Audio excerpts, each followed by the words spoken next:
Upcycled Makers Club with the Warren County Library System. My name is Sandy Roberts, and I am the Makerspace Coordinator for the Warren County Library. And today we have a very special project. Last week we celebrated Thanksgiving by making our own mini Macy's Day Balloon parade creations. Today, however, we are going to focus on Native Americans, indigenous people that were here before Thanksgiving got started, and in fact, part of what Thanksgiving is meant to celebrate.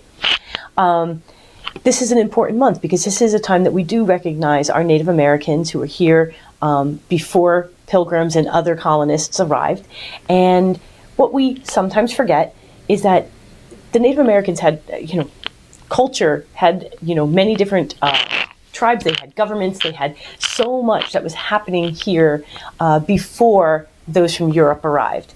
And what's really amazing is that, Native Americans were amazing makers, they were amazing crafters, they were amazing scientists and engineers. So we're going to kind of focus in on some of that today. Today's a little bit different than what we've been doing. We've been a little more crafty lately. Today we're going to do a little bit of design and engineering for our Makers Club. So a little bit of a change of pace, but that's always kind of fun. You got to mix it up a little bit.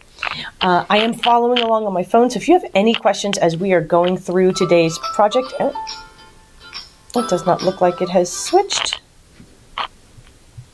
Why is it not actually sharing on? Oh, okay, here we go. Sorry, I get a little bit of a lag time, especially when it's raining. Okay, good. I just want to make sure because I've had some trouble before with the sound coming through. All right, let us get started. We are going to first learn a little bit about some of the different ways that Native Americans build their homes or built their homes here in America. Some are still built this way. And then we're going to hone in on our Native American populations that were common to the area of Warren County, specifically the Delaware of the Iroquois Nation and the Lenape. All right, so let us switch to our little presentation here. Oh, wrong thing, sorry. This is always the fun of doing live, right? No matter how much you think you have everything set up, something's going to go wrong. But all right, let's talk a little bit about Native Americans and what their needs were for shelter. So again, sometimes we forget when we talk about Native Americans and our indigenous people, and we think of them all as like one homogeneous group. And of course they weren't, not at all. There were many different nations across our country.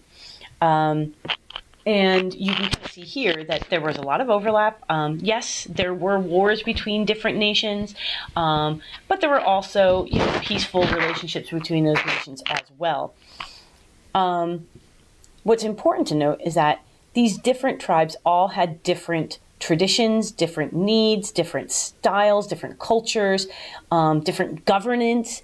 So because of where they lived, because of how they developed their own groups, each of these different tribes, each of these nations were very different. So the Inuit way up north were very different and had very different homes and different needs than, say, the Apache down in the south near Mexico. So very, very different. And so it's important not to think that this is all homogenous. It's also important to think about where they lived. It's not just their culture, but how their culture, like ours, tends to be influenced by where you're living. So there are different environments that they would have encountered. Obviously, we're here in the Northeast. At the time, this was primarily forested woodland areas. The plains, of course, were very, very different. Lots of wild grasses, big open flat lands. If you've ever been to Ohio, think of an Ohio farm. Then you had the plateau. This is rainy, again, more forested. California, which is its own kind of ecosystem, a little almost more tropical. The Southwest, of course, with places, if you've ever been to places like Arizona or Texas, drier, hotter. So, in the Southeast, of course, you go all the way down into Miami, in Florida and these kinds of areas, and you've got swamps, you've got wetlands. So each of these different territories, each of these different environments greatly impacted the people who lived there, just as they do today. And we're going to see that kind of play out as we think about what kind of environments different Native Americans lived in and indigenous people lived in, and how that would change their clothes, their homes, what they ate, how they lived. Now, those are a lot of big questions that we can't really handle in half an hour, so we're going to focus in on their homes. Okay, in the subarctic, I think we've all seen lots of pictures of igloos before. I even have friends in Alaska that take part in rebuilding igloos every year as a tradition. And they were made of snow and ice, which were available when you go very far north. They were really, really insulated. You may not think of ice as a great insulator, but it is, especially when packed well. And they were able to even light small fires in there to keep it warm. One of the keys to the igloo design, and this is again where I want to push that engineering and science side, because this was technology, this long opening out to the outdoors allowed the heat to be trapped in here because heat rises, right? So the heat is going to rise to the top of the igloo and it's not going to travel out that long, low tunnel to the outside. And this helped keep the interior of the igloo warm. Igloos can actually be quite large, and with training, they can be erected quite quickly, a couple of days. Now, it's a lot of work, obviously, and it does take a lot of skill to build a proper igloo that can make it through a season. Pit houses in the plateau. So this is, if you want to refer back to our area, this is where we might think of Washington and Seattle and such. During the winter months when it got really, really cold, they would build pit houses. Now, this is not the only place where we would see pit houses. We also see them in the South. They're building them for similar but different reasons. In the winter months in the plateau, you're going to build a pit house to stay warmer. You don't have to try to externally insulate. The ground itself is going to keep you warm. Conversely, in southern areas, pit houses and hogans are useful because you stay cooler. It traps the cold of the evenings and the moisture of the evenings in the ground. And so mostly a pit house is where you use the natural contour of the land and build down into the ground. And we see this all over the world as a traditional way to be able to have a safe and temperature regulated home. Even when it wasn't a place to live, even today and in modern culture, you will have people that will have root cellars and similar things to keep food kept at a constant temperature. Now, grass houses on the Great Plains and Great Basin, what did they have a lot of? Natural grasses and prairie grasses. And so by using a minimal amount of tree or wood, they were able to build very, very sturdy structures by weaving the grasses into their structure. And we're going to take a little bit of a look at this structure because it's similar to what we're going to build today with the longhouse. Now, the only problem here is that they didn't stay warm in cold weather. Okay, they didn't provide the kind of insulation that you might have from other homes. This is part of the reason that those on the plains tended to travel. Because the cold winters in the northern part of the plains were not always the easiest to survive. So they would move south, they would follow the food, follow animals further south. But these were a great way to be able to live together during that prime hunting season, where you may settle a little bit further south. Teepees, also from the plain. These are for some of the most nomadic indigenous people. These could be taken down, rolled up, and they can travel with you very easily. So especially for those tribes that were really traveling after their game, after their hunt, this was really important. And again, those who were skilled at putting these up could have them up very quickly. They were consisting of long poles, and then usually animal hide as a covering, kind of a circular piece that would go on there. And again, you notice ventilation so that you can have a fire inside. Really great for keeping you in the shade and protecting you at night. And again, portable, which was so important. Meanwhile, talk about the opposite of portable. Pueblos in the Southwest were built out of basically clay, mud, grasses, things like that. And because the climate was so warm and dry, it was easy to bake those materials into bricks, essentially, and then cover them with more mud. And again, using the materials that were common to the area. If you've ever used terracotta or other clays, you know that they can help insulate. They can definitely shield you. They will last a long time, and they will protect you from the worst of the heat. So you're using heat to build a structure that can protect you from the heat. Because often we're talking about areas that were desert or that would run up to mountains like this, you needed something that you could build, some of your first skyscrapers essentially with. And this material was strong enough to do that, to build against a mountain, to build up if you need to, so that you can stay together and so that you have the height to be able to see, if anyone is coming for you or, to keep track of game. Now, in the southeast, remember I mentioned some of those more wet land kinds of areas. Chickees were very common. This is basically a grass hut. Okay, because again, lots of jungle grasses, lots of those kinds of materials available. But notice the raised platform. We see this a lot in other countries where there are people living in jungles or in wetter environments. This is so important because if it rains, if you have a wet season, you do not want to be on the ground for that, right? You want to be above the ground. And this platform allows them to do that. You'll notice it's open air. It gets hot. It gets muggy. If you've ever been to a place like New Orleans or been down to Florida in the summer, it gets really humid. So a nice open shelter, a raised roof so that the air can also travel under your floor, again, providing the ability to cool everybody who's sleeping here. It gives you shelter from the rain. It raises you off the ground so you're safe from basic predators and you're safe from any wet conditions. Again, fantastic engineering. Think about the level of observation it had to go into adapting to create a structure that would keep you safe and cared for. Wigwams in the Northeast are a little different. They have almost a teepee, or they have a rounded kind of dome-like structure, but they're built with lots of trees because lumber was plentiful in these areas. They're forested areas, or at least they were. They're much less forested now. But they were built from branches, sometimes from new trees that could be bent easily, or sometimes from trees that were wet or steamed and bent for that purpose. And then they were covered with the bark of trees, or more wood that was planed. They were able to do basic work like that. And then sometimes, again, animal hides as extra protection.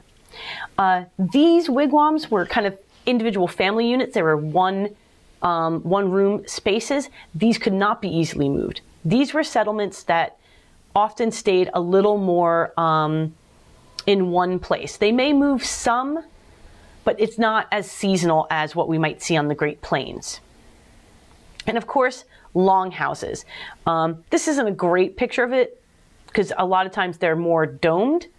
So this is kind of a late longhouse, but the idea of a longhouse is that many people could live together in here, or they could be like almost a community center or a community kitchen. So again, these can't move. Okay, these are something that you would build and they would be permanent, but they were strong, they were sturdy, they could survive many, many winters. Lots of people could live in them. They were relatively easy to heat and keep dry. So for people in our area in the Northeast, where they were able to essentially live in one place through the seasons, this was a great way to do that and to build a more permanent structure. And we do know that there was a lot of merchant trade between, groups in this area where you might have one village, that specialized in, say, making arrowheads, and they might trade with someone else who, was particularly good at certain types of hunting for game, and they would trade materials. And so having a longhouse where you could store your wares was important. It was important for the economy. Okay, so normally when I do this class for our makerspace, you get to pick which region you want to live in and build your home accordingly, and you are welcome to do that. But I am going to actually focus in on the wigwam or the longhouse of the Lenni Lenape. So pretty interesting structure. They've got long posts that were often dug into the ground first, or sometimes were actually young trees that were bent over for the purpose. And then you have the dome on top, or as time went on, sometimes you would see a more triangular arch. And then you have these side pieces that ran horizontal to make everything sturdy and to provide an easy way to attach the bark to the tree. Now, I will mention, if you want to actually build a real wigwam or longhouse, the New York State Museum actually has full instructions on how to build a model or a full-size longhouse of your own. So if that is something that you're interested in doing, you can. We are going to go for a smaller model today, keeping it a little simpler. So what you're going to need is just a piece of cardboard to act as your ground, and then some basic supplies. You can, of course, go and forage for sticks and such outside. That's always really exciting. Today, I'm just going to use some pipe cleaners that we can use to create our basic arches. I have some old lunch bags that are no longer in use. We're going to use this in place of our bark today. So you can also use things like construction paper, old cereal boxes or cracker boxes are great for this. Any of those kinds of materials that you have laying around are really good for this activity. Of course, I would not recommend that you go out and take the bark off of a tree, especially this time of year. That could be very dangerous for the tree, can hurt the tree. But if you have certain trees like a sycamore in your yard or nearby, those trees often slough off bark, and you may be able to find bark that they have dropped for the year and use that. You are also going to need some way to attach your bark to your structure. I'm going to use my hot glue gun, okay? But you can also try masking tape, stick glue or white glue, anything like that. If you use tape, you're probably going to want to use the tape on the inside to basically attach. And I'll show you how to do that in addition to using the hot glue. I usually find that it's easiest to poke holes into my cardboard and feed the pipe cleaner into it so you get a nice stable structure. So a screwdriver or an awl are really helpful for that. Of course, you can just attach them to the top of the cardboard if you find that that's easier. Just fold them over into a little piece, like a little foot, so you have a place to attach. And then, of course, a pair of scissors so that we can cut our material for our covering. So I'm just going to give you the basics of how to do it, because building an entire one can take quite a bit of time. Let me switch my cameras. But I'll go through the basics of how you can do this and then let you get creative. So I have my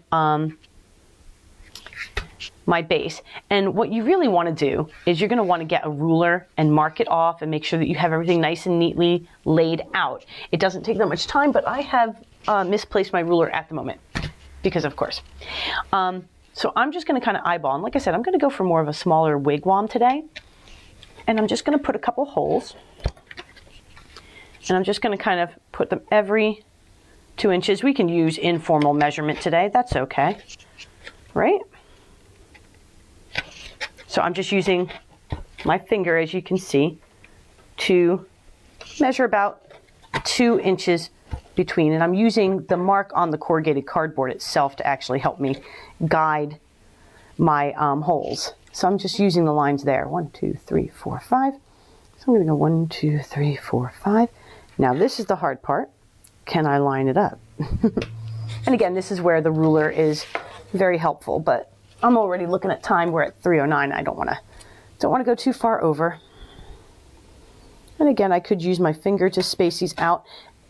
I guess my point is, it's for our purposes, just for a model to practice the engineering and to explore it.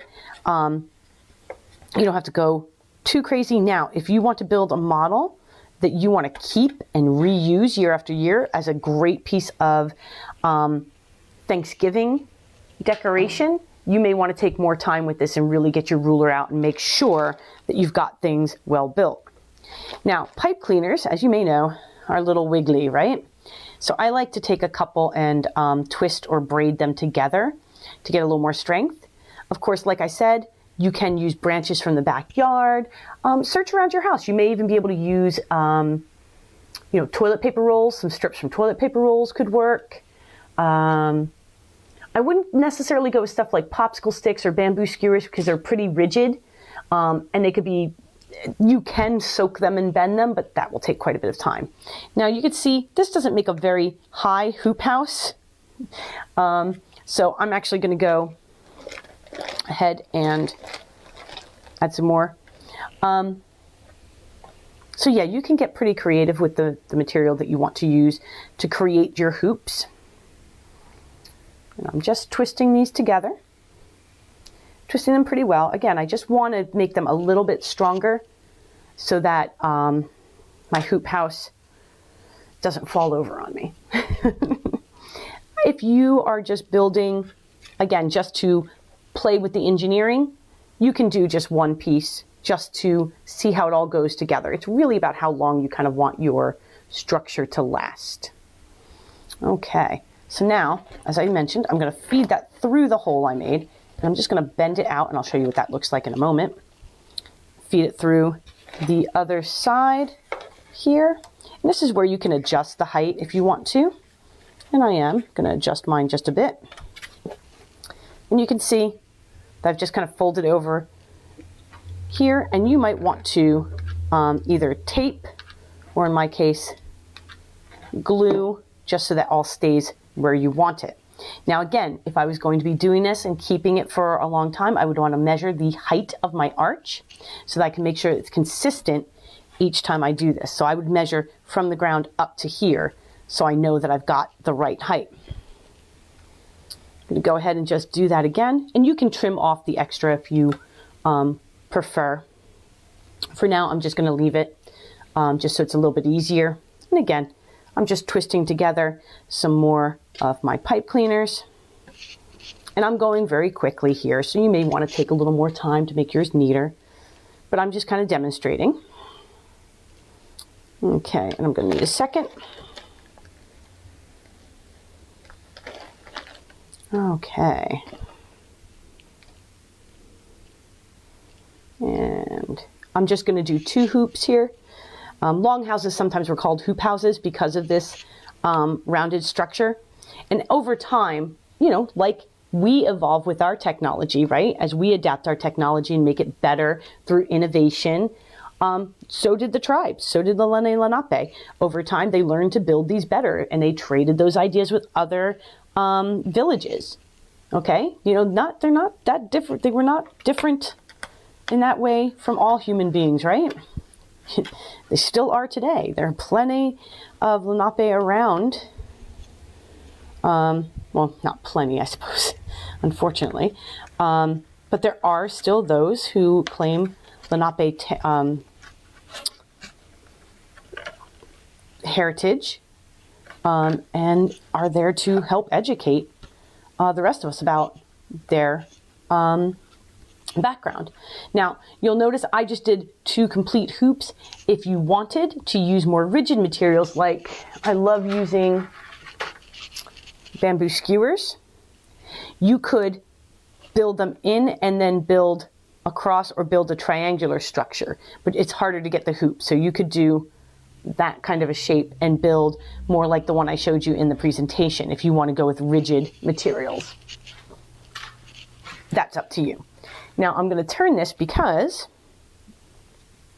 we need to put in our horizontal braces. I like using pipe cleaners for this because I don't even have to glue. I can just twist, right?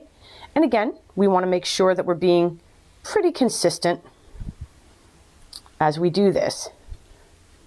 So, to give you an idea, there you go. Now for this, I am going to go ahead and trim my pipe cleaner so that I can use one pipe cleaner for multiple horizontal braces. Okay, so there we go.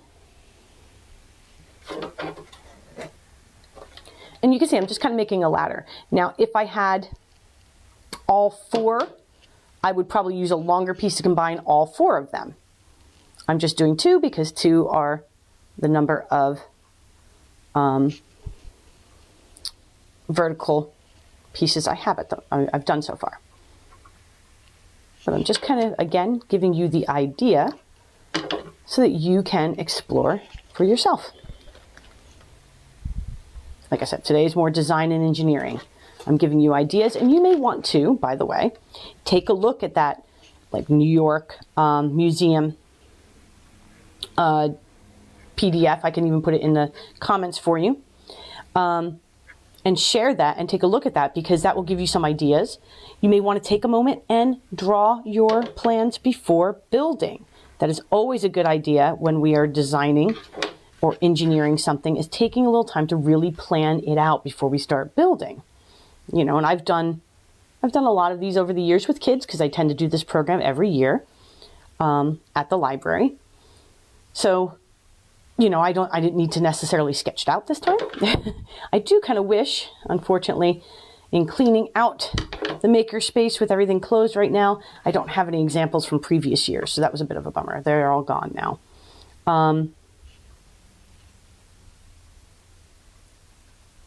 Okay, I've got the last one.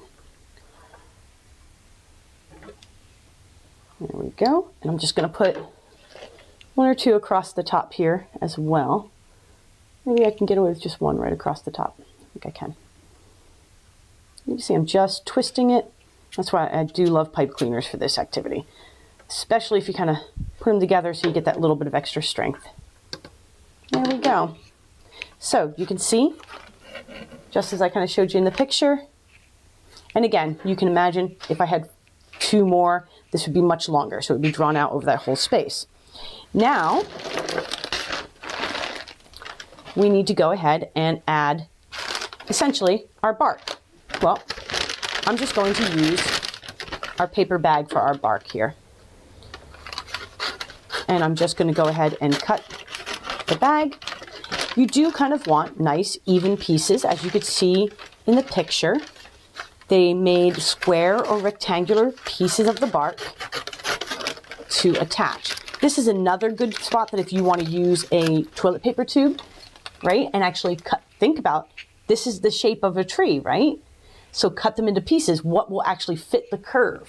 That's a really fun challenge to do. This is what I have on hand. So I'm going to go ahead and cut some pieces. Again, I'm going for basically a square or a rectangular piece. You can see I'm gonna, again, this is a nice place that if you have your ruler, take it out, actually measure the length and width. I'm just kind of eyeballing it right now because, again, I'm more into just doing the experience at this particular moment. Where did I put my masking tape? Because I want to demonstrate that. So if you are going to use masking tape or invisible tape for this instead of hot glue, let me show you some tricks to getting it attached. Like I said, you're going to want to start from the inside. So you're going to kind of put your tape on the inside with the sticky side facing up, and then take your first piece of bark and attach it like that. And you can do the same on the other, trying to line it up and make sure I'm getting the same pieces on the other side. Okay? And then you can use some tape to kind of, don't worry, I'm going to show you what this looks like once I kind of get it in place.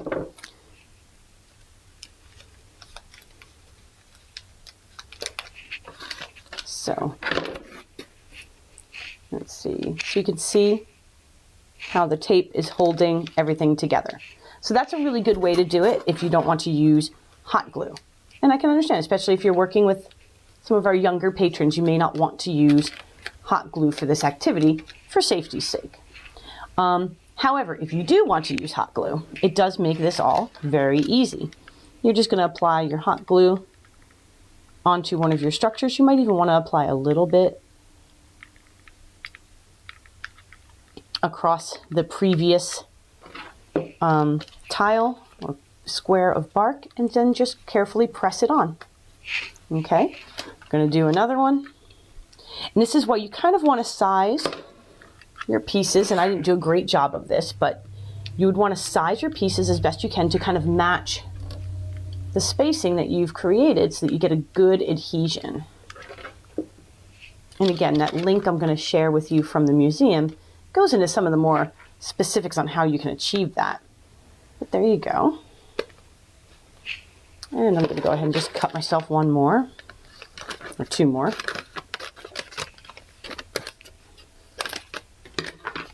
And apply my glue.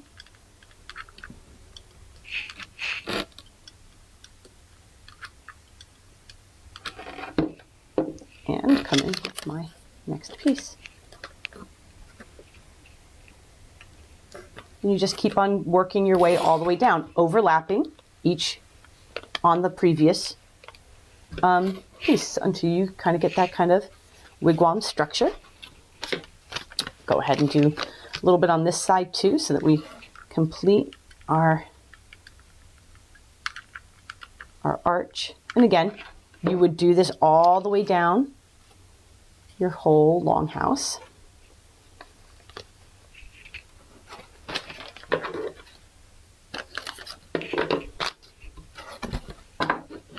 Until the whole thing was covered.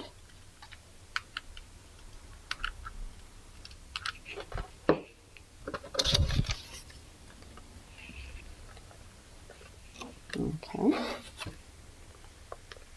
Now, you might be asking yourself, okay, how would they have done this in real life? Well, in real life, they would have created fabric strips and actually tied the bark on.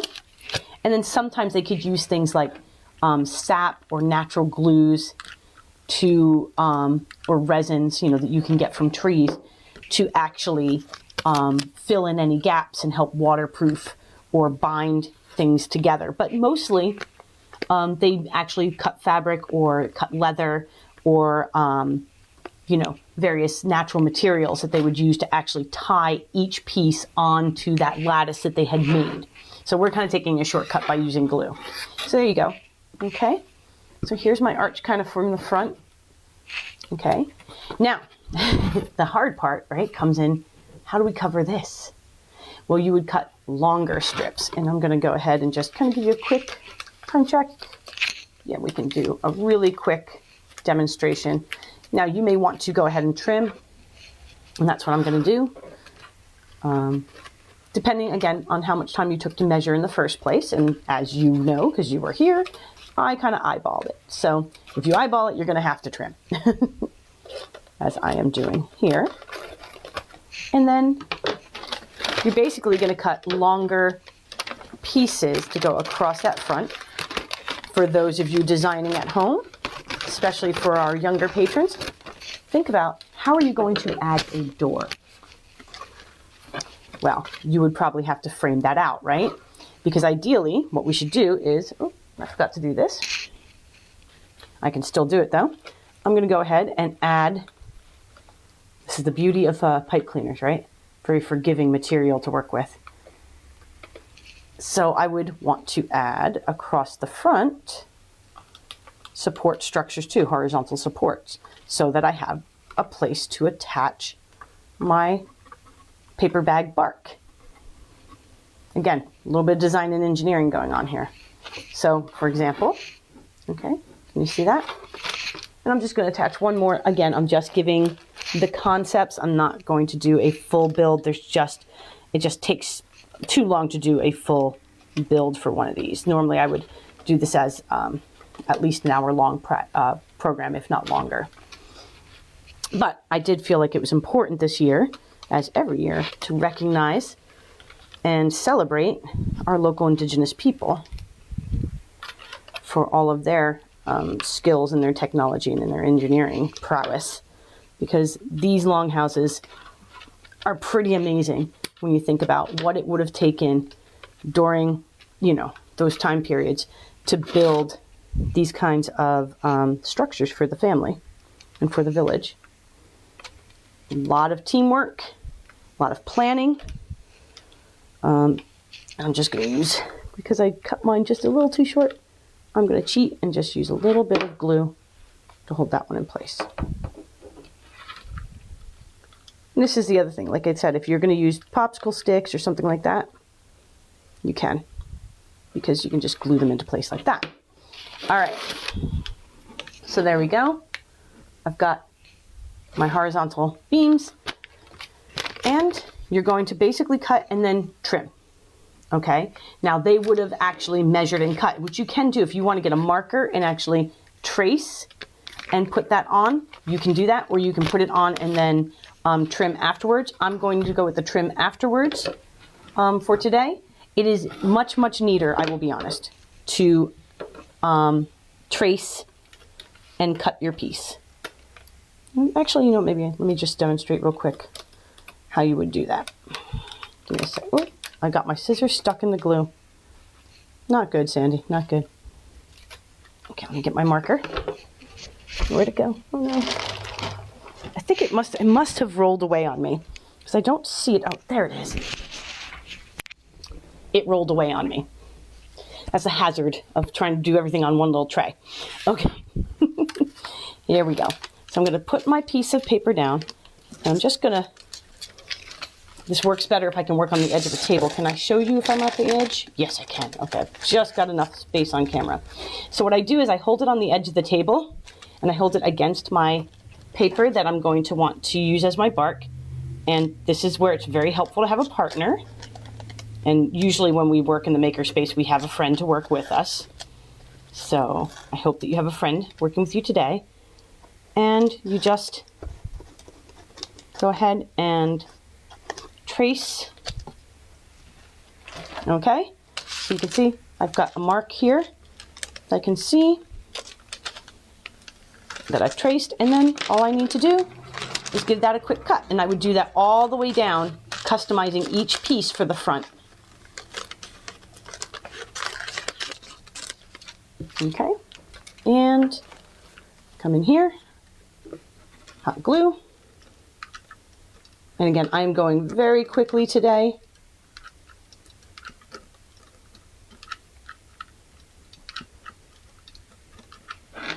Got plenty of glue on there. If you wanted to try using thread perhaps to attach your pieces, if you want to use like a thicker material like a cereal box and try tying it on with thread, again, refer to that PDF that I will post in the comments, because it will give you some ideas as to how to do that. That would be a really fun and interesting, authentic way to do your wigwam or your longhouse. Okay, so just to give you the idea, here we go. So you would continue that all the way down the front. Again, building down here, right? You would kind of want to frame out a door for the front, okay? And use the same technique of just going down into the paper and bringing up 2 vertical slats so that you would have a place to make a door. Now, those of you that can figure out how to make a hinge door, I'd love to see that. Typically, they would have just hung leathers in front of the door as a kind of easy to use door. Alrighty, we're going to come on back to the other camera and finish up for the day. So I know that was a little different than what we've been doing for our Upcycled Makers Club, but I really thought that it was a fun design and engineering challenge that's just perfect for the month.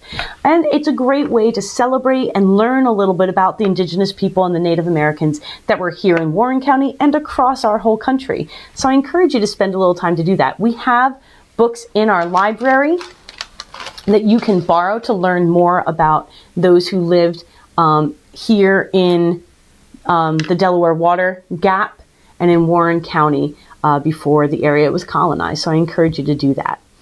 And I will post that link to the New York Museum PDF with instructions on building your own longhouse should you want to try such a big endeavor. Let's see, so next week, we're switching up a little bit. We are going to take this live stream in more of a crafty direction, and then Friday's theme will continue to be more technology and science. So keep an eye out for that. Next week is our celebration of Computer Science Education Week. So all of our projects will be kind of, computer and coding. So next Monday we will be building tin can robots. So that's going to be a really fun time to upcycle some more cans from around your house, get out some old nuts and bolts that maybe you have left over from previous projects, and we're going to make a really fun robot friend, okay? So I will see you again at 3 p.m. on Monday next week. Again, my name is Sandy Roberts. I'm the Makerspace Coordinator for the Warren County Library System. Thank you so much for coming to Upcycled Makers Club today for the Warren County Library System. Be sure to check out the Warren County Library website for all of our great events coming up. We have so many wonderful presentations coming up. We have a hackathon coming up in almost just under 2 weeks. Story times, arts and crafts projects, gaming. We have a scavenger hunt, an escape room coming up at the end of the month. We've got tons of fun things to do. Go to warrenlib.org, warrenlib.org, to get all the information. You can also learn about curbside pickup, our grab and go curated collections, our Beyond Books, where you can borrow things like metal detectors and all kinds of other items, including a couple of new robotics and microcontrollers that I'll be adding to our collection soon. So the website has just tons of information. I encourage you to check it out. In the meantime, stay safe, stay healthy, keep crafting, keep creating, and keep building. I will see you again next week. Bye.